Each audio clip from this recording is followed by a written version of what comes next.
Test. Yo, what's going on, everybody? It's your boy Northside Plow with POP.1 podcast. Here's my boy Alex. What's up, guys? Welcome back, dude.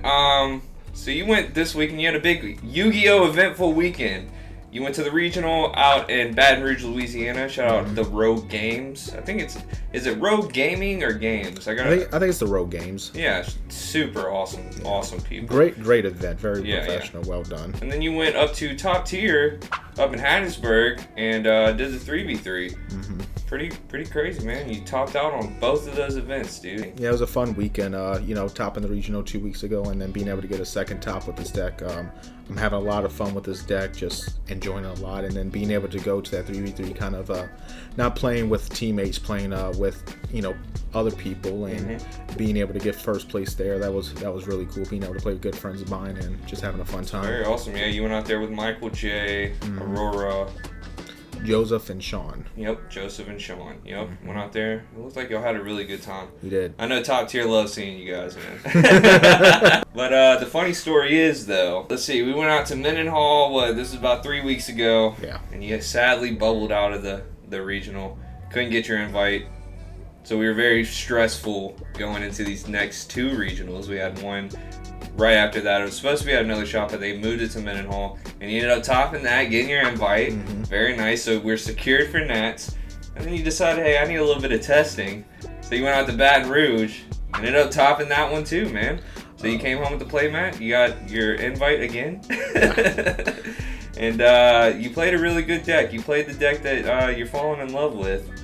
And I think that's super cool. So you're going to kind of give us some run through around the deck today, do a few test hands, all that type of stuff. But tell me how your weekend felt. Tell me just how you're feeling right now going into Nats. Yeah, so first off, last format I played Cash Tier. I said this in the previous video where my biggest issue with that deck was I felt like there was a lot of hands where you would brick. You didn't have the most playable hands all the time. With this deck with Purrely, I don't feel like there's any hands where you can't play with.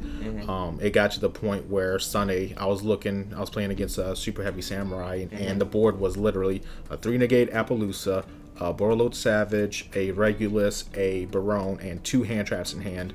And I was able to push through all that and break his entire board. That's just how good and consistent this deck is. This deck can do some crazy stuff going first. This deck can do some crazy stuff going second. The amount of hands that I open that I feel like I don't have playable are slim to none. And that's something I really love about this deck. But yeah, seeing as I did a deck profile for the channel not too long ago, I don't want to really do a deck profile. If you see like right here, literally it's packs list. The only change was 2 Book of Moons to Santa Claus, and then you can see the side deck from there. The only change I've made since then was I cut 1 Ogre for a second Purrely Leap. Okay. Other than that, though, the deck has stayed the same. That list has been very, very, very well. Obviously, I used it all weekend. Very consistent. If you check out his video, you can see all the theories behind it. But the deck ran very smoothly. Okay. What are you going to show us today? Yeah, I just figured I'd do a couple test hands. With the YCS Philly coming up this weekend, I figure, seeing where good points to hit this deck, to stop this deck in case you're playing against it, or if you're planning on playing it, maybe you can see a couple thought processes on how you can make a pretty good board. All right, cool. Well, let's get into it. Yeah. So like I said, you saw the list up there. Figure I'd just run through like 2 or 3 test hands and just show you kind of like the board I have to make going first. What cards I would discard off of the discard cards, off the quick play spells, and how it kind of interact. So thankfully in this hand, we only have 2 quick play spells that can work on an empty board. This one, Pretty Memory, and Sleepy Memory. So for this hand, I would obviously in draw phase, play around the draw, I would lead with Pretty Memory. The card I would discard would be the Santa Claus. Since I'm going first, I don't really need that. I would prefer to have a set card hand trap, but we'll see what I hit. So since I already have the Lily in hand, I'm going to get the Purrely first. Get the deck a good shuffle. Hopefully we don't whiff. Sometimes you do whiff, but it is what it is. We don't whiff. They just go to bottom after that? Yeah, just go to bottom after that. I would still in draw phase go ahead and activate the second Pretty Memory. The next card I would discard would be the Impermanence. And the point of doing it like this is we're trying to deck thin and see as much resources as possible to build the most ideal board possible. And I'll kind of show you more as we go through it. So you make the second Purrely, give the deck a good cut. Delicious, beautiful, we have it. So right now we have a graveyard with 2 names and we have a hand with 2 names. The reason why that's important is because Lily gets cards from grave, Purrely gets cards from hand. You never want to be in a position where you're not able to essentially get what you need. So since we have 2 level 1s on the field already, we'll go ahead and normal summon the Lily. We'll go ahead and prioritize the My Friend Purrely. And we'll go ahead and activate the My Friend Purrely. Now the beauty of playing 2 traps is you can increase the chances of seeing the traps with the My Friend Purrely. We'll go ahead and get 2 there, and the third one will be a Happy Memory. And the reason why you want to make the third one a Happy Memory, because Happy Memory is the best card to set. It protects you from destruction effects, it protects you from ogre, things of that nature. Okay. Gonna give the hand a good randomized shuffle. 6, and we hit the leap. That's ideally what we wanted, but if not, we would have been fine. So now we have 3. Lily is once per turn, it targets engrave for cost. In my opinion, this is the best one to ogre, because since it is a hard once per turn, if you do that, you shut off the Lily for the rest of their turn. Pretty is probably the best quick play to get. So Lily is able to target cards in graves, so that does come up. Purrely is going to go ahead to activate first to make plump, because plump is the most important. So you're going to go ahead and make the plump from hand. From there, Purrely is going to target the beauty in grave to make the Purrely beauty. So now you have the Omni negate and the bounce, or the banish, I'm sorry. What you're going to do now, you're going to activate effect to target 2 spells in the grave. You're going to do these 2. Is it spells and traps? Yeah, spells and traps in either grave. That is a quick effect as long as you have a plump attached to it. Okay. Now what I'm going to do is I'm actually going to soft activate Happy Memory. I'm going to just go ahead and target beauty in this situation, and then I'm going to chain plump to give it its 5th material. So now that it has 5 materials, what you can actually do is you can hard make Noir. And this, you would say this is the boss of the deck. This is the boss of the deck, yes. Noir is a not once per turn or once per chain, unaffected by card effects while it has 5 materials, where you could just detach target card on field or grave and place it to the bottom of the deck. Oh my god. And the reason why you want to hard make it here, A, it's not affected by card effects, B, the game plan is to actually go for double Noir in this situation. Okay. So if they kaiju you, this goes to grave, you get a couple quick plays back to hand, you get to recycle. But then after you use your beauty, because beauty is a quick effect imperm, you could do leap, target your beauty, and go ahead and make this into your second Noir. So literally, and I mean literally, your opponent has to out 2 Noirs in this situation.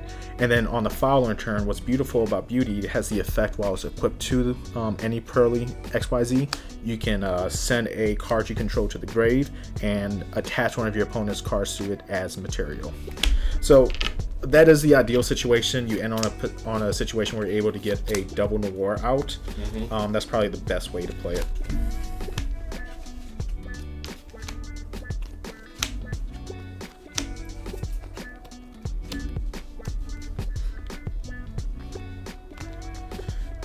So it's always good to see, the ones where you can't exactly, where you can activate it on an empty board. So since I could do this in draw phase, I would leave it pretty. I would discard the Kaiju. And since I already have Lily in hand, I'm going to go ahead and special summon the Purrely. I would do that effect. And I'll add the My Friend Purrely. So from here, let's just pretend that we get drilled. So we'll go to main phase. I would normal summon the Lily. I would activate the effect. Since I have the My Friend Purrely, I would add the Purrely Leap. You get drilled. That sucks. It happens. What I would do then is I'll Purrely leap, get into pre-memory, make the beauty, set the leap. And always activate this because if they do out your XYZ, you get some card advantage. And then you'll also look at their hand, take away a card to get some free card advantage in that situation. It's not the most incredible board, but you know, with the talents, you're able to see your opponent's hand. You're able to see when you're going to imperm and when you're going to go ahead and leap into your noir. That does come up, and it's a really good benefit. And you also have a hand trap for that as well. Yeah, that's cool. So even when you get hard stopped and you have one of those hands that aren't the best, it's fine. You're still playing. Your opponent has to literally kill you, because if they don't on the next turn, you're just going to come back and win.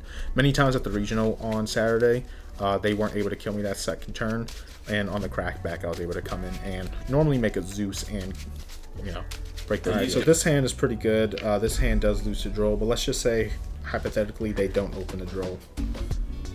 Which is kind of impossible in this format. So we would lead with the Lily. Yeah. Since we already have the My Friend, we're going to get the leap. We're going to activate the Delicious, target the Lily where it can't be sure by battle till the end of next turn. Discard the Brow, special the Purrely. Mandatory 1 Brow, 2 Purrely. So Beast can be done as a chain block, Brow cannot. Purrely whiffs. Double Santa Claus. And get the Happy Memory. Man, if only that could have been one card sooner, huh? Next up, we're going to go Purrely effect, Lily effect. We're going to go ahead and make the Plump. Okay. We're just going to get this out, pretty early. I really wish Plump was like a big old fat cat. It would have been really cool. Activate My Friend effect. We're going to search Beauty, Beauty, and Beauty.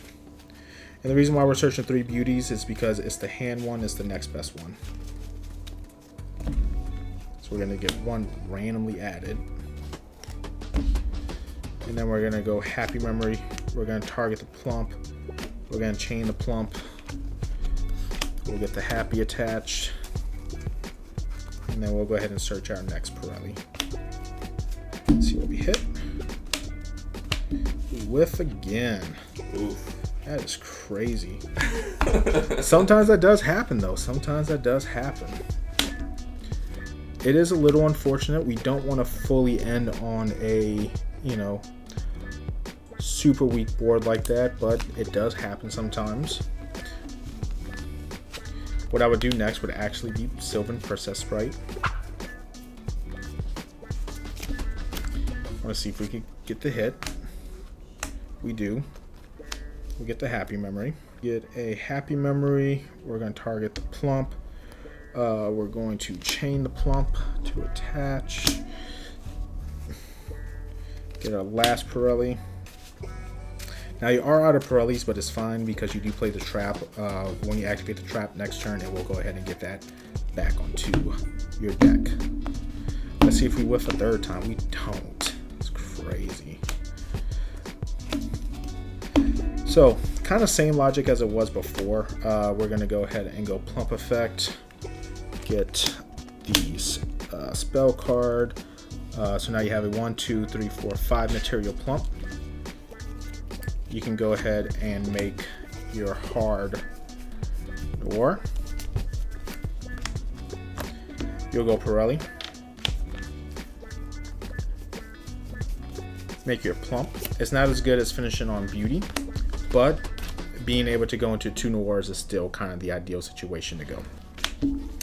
So a couple of cards that are really good at breaking the boards. Kurakara, I was shocked at how great this was. Many times throughout the regional when I had to break a board or go second, I would end on a Kurakara, a Zeus, and I would target a card in their grave. Kurakara does have the extra effect where during the end phase you can special summon a monster in your opponent's grave. I special summon Barone, I special summon Totally Awesome, I special summon a Herald at one point. This card, if you're able to time it, bait out your opponent's negate, you can clear out your opponent's board pretty easily and sit on an Omni negate that you do first, and then you could break the board later with Zeus. I remember when that card was like $10. Yep. Fun fact, at the Mendenhall Regional, they were 50, and I remember I was upset. I was like, man, these were literally just 40s yesterday, and then 2 days later they spiked up to $80, and that was just an insane fact to me. Talents is really, really good, this format. If there's ever a format where Talents is good, it's this and tier format, right? Hand traps are everywhere in the format. Math plays a lot of hand traps. Super Heavy plays a lot of hand traps. Even Purrely plays a lot of hand traps. If you get hand trapped, just being able to look at your opponent's hand, get that free knowledge, and rip a card out their hand, it's just extremely relevant right now. And with playing Silver and Princess Sprite, you are more likely to see this card than before, and it just comes up a lot. Santa Claus is still the better kaiju. Beauty has the effect when you activate a quick effect to put it into attack mode, and then from there you make Happiness, and Happiness has the happy memory attached, right? You'll have activated Delicious. So ideally, how the OTK works is you will activate Delicious Memory, target Santa Claus, chain Beauty, attach the plump to your Beauty. Santa Claus can't be destroyed by battle until the end of next turn. And from there, you go Battle Phase, Happiness, Attack, activate Effective, and a damage step. From there, you're going to search a Plump, activate Plump, attach the Happiness. Since this can make make attacks equal to the number of happy memories attached to it plus 1, you get to make a second attack with Happiness. So you're going to attack, activate Effect. You're going to search Happiness, equip, attack, and Happiness is gained an attack every time you're doing this. Another Happiness. You're going to attack, you're going to activate Effect, and you're going to get another Delicious Memory. Unfortunately, it's only up to thrice per turn that you can do that, but that's fine. You just go ahead and activate Delicious Memory attached to the Beauty, and you can attack, and that's more than enough damage for lethal because of how weak that is. Wild deck, dude. Yeah. I'm not gonna lie, it's really interesting. And seeing these players that we know very well, like Jay Watkins, going out and smacking everybody around with some Delicious and some Beauty. You know what I mean? It's pretty awesome. I really like it. What's cool is too, at the end of that, say you aren't able to kill them for whatever reason, you just end on a pretty big Zeus. You just make a Downard into Zeus, and you have a 2, 3. That's a huge Zeus. That's a huge Zeus. In the side deck, I was really big on the Judgments and the Vanity's Fiend. Yeah. Pretty much every game 2 where I was going first that I lost game 1, what I did was I would do Vanity's Beatdown essentially against quite a bit of matchups. I would just make the Vanity's Fiend, make the Judgment. You can't kaiju this. What are you going to do? And if you're trying to play it out until you find the out, A, I have the answer for the out with the Judgment. B, eventually what I'm going to do is I'm going to set a card, tribute it, and make 2 Vanity's Fiend and apply more pressure and just go ahead and clear out the game a lot sooner. People aren't really making, a whole lot of answers for this. Yes, you have Imperm, but that's why we play the Judgment to try to play around it. I still stand by this plus this is just auto win. There's pretty much nothing any opponent can do to that board. Well, all right, Alex, very good deck. Thanks for showing us some test hands. Educated me a little bit on the deck because it just told me that it's pretty awesome and I'm probably not going to beat it. But the double Vanity's Fiend, the Delicious, the Plump, I just love the whole thing, man. It's very awesome. And you think this is the one? This is the national deck that you're going to take and you're going to do some damage with it? I would hope so. The deck is really good. The deck is really consistent. Its strength is also its weakness at the same time. What I've noticed, like you saw in some of those test hands, you draw me at the right time. It's like, man, I just can't play. But there are other hands you're like, man, draw does nothing to this because I open 3 different cards that I can activate during draw phase. So as strong as this deck is to play around hand traps, it can also lose the hand traps just as easily. I got you. Well, cool, man. Thanks for coming by, showing us the profile, and showing us some test hands. If you guys want to see the profile, why don't you point over your shoulder real quick? Yeah, there it is.